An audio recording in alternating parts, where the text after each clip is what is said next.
Alright guys, it is about close to 12 o'clock on a Monday night in good old Alabama.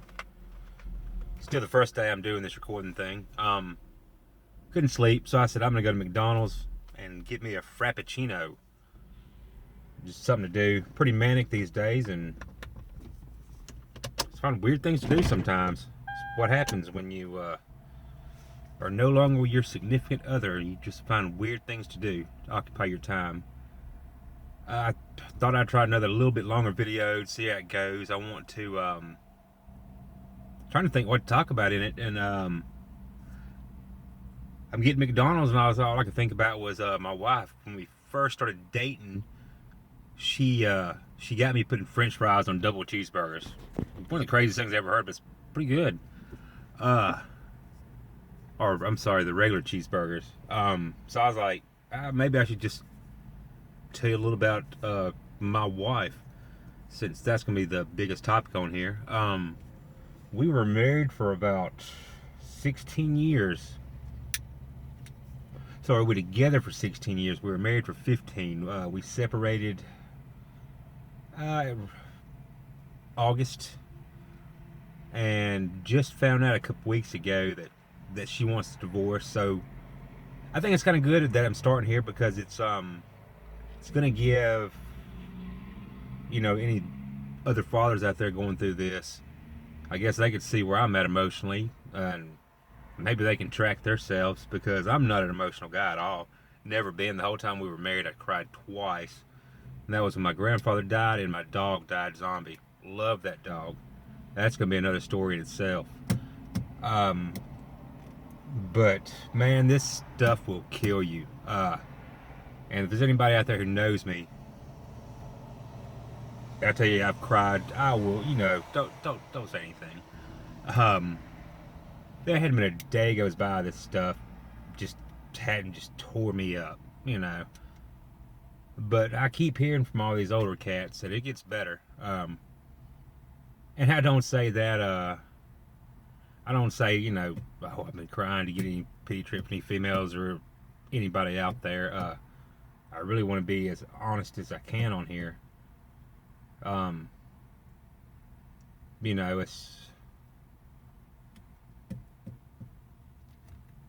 I want other guys going through this to know. I mean, to see how it is. Like,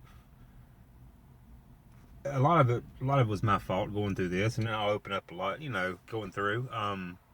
But there's always two sides of every story. I mean, there's things that pushed me to do the things I did, and things I did to push her to do the things she did. And being such a long relationship really throws you off. You get that comfort zone. You start thinking about the things you're not going to have anymore, like the holidays, just fishing trips, those kind of things. That's when it gets hard. She was gracious enough this year, since it was time, I got to have Christmas with everybody, and that kind of thing. That's before it started getting really bad. The last few weeks, it's probably, I'd say the last month and a half is really when it got bad. A lot of that was, I guess, just her fed up with me. I'm one of those guys that I joke and pick, and I'm a bullshitter. That's always been me. Not necessarily a liar or a bullshitter though, but after a long period of time, bullshit's bullshit.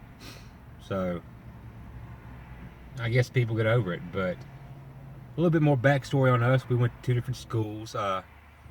Met her through mutual friends, or met each other through mutual friends, and ran into each other several times over the years. I think I met her, she was 14. Actually, I was young too. I'm a few years older than her. And then met her again at like 16, and then she was 18 when we saw each other again. And she actually said we should hang out sometime. A little grocery store we ran into like at 2 o'clock in the morning, and inseparable ever since. Like, when I say inseparable, I was never no stud, but I did not settle down back in the day at all. And from the first night we were together, just hanging out. That was it. Every night after that was just me and her. Like, I could tell you detail for detail, hair, the smell, everything. That was just perfect. And we went from there. In my mind, I probably glorified things a little bit. I've been told by her. I look at everything was a lot more perfect than what it was. And maybe that's it, because I'm the one who doesn't want the divorce. So I think it's a little bit of both. I think she sees more of the bad things, and she does want the divorce. Maybe both of us kind of should, sit back and really think of the whole picture. But I like to think of the good things. I'm the laid back one.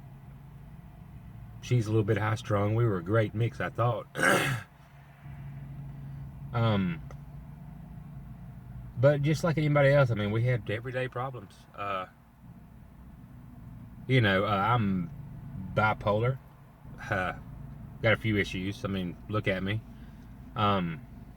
So I'm up and down, and that's a lot to deal with somebody, especially when they're a bullshitter and they're bipolar. It's not a great mix. So she had a lot on her plate with me. 2 children on top of that. It could have been easy. So we're going to take this thing as it goes. Maybe this will grow, and I can look back on these videos a year from now and be, wow, I can't believe I was there. Because you guys see the first 3 that I did that I didn't put up here. And those were for them. It's for the girls and then the wife. But this one I didn't shed a tear, so we're doing good. But hopefully I look back on these and I'm like, man, that was nothing, or this is nothing now.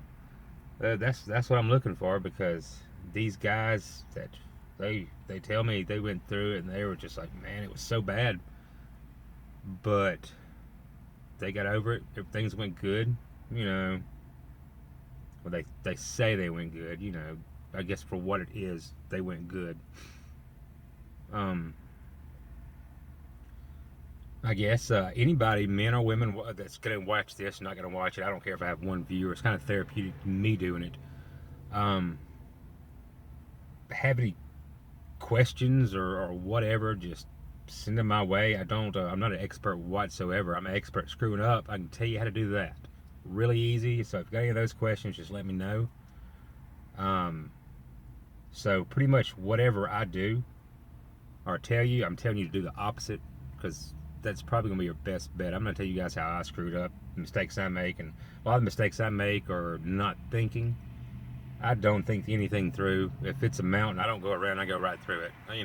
I'm one of those, I say I'm going to make things happen. I do, but I usually have carnage behind me.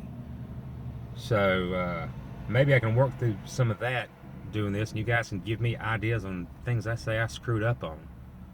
So I guess until the next time, this is Steve from Alabama, and we'll see y'all then.